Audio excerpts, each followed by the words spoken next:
Good evening, dear audience. Welcome back to Tango Tells Its Story. Did you know that Astor Piazzolla met Carlos Gardel in New York when he was a child?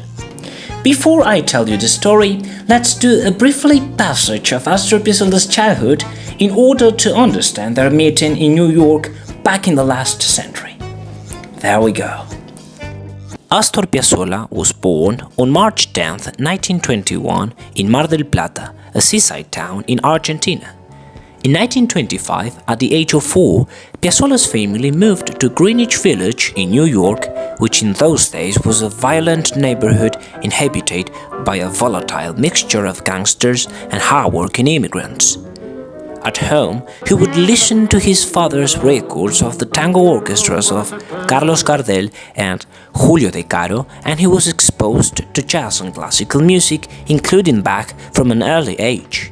It turns out that he began to play bandoneon after his father spotted one in a New York pawnshop in 1929. It was around 1930 when Piazzolla's family moved to Little Italy in Lower Manhattan, and in the following years he took lessons with the Hungarian classical pianist Béla Vilda, a student of Rachmaninoff, who taught him to play Bach on his bandoneon.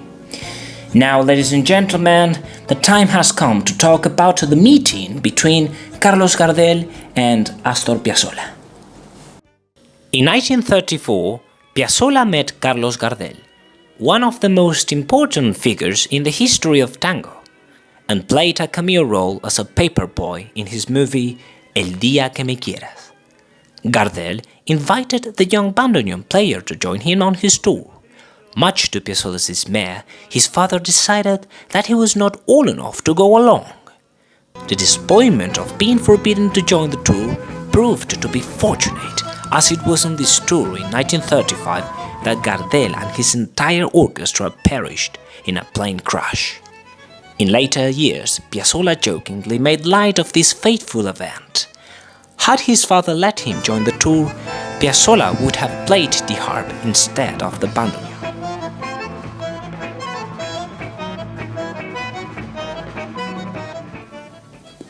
Well, dear audience, I hope you have enjoyed this short video. This was Tango Tells Its Story from Buenos Aires, Argentina. Stay tuned.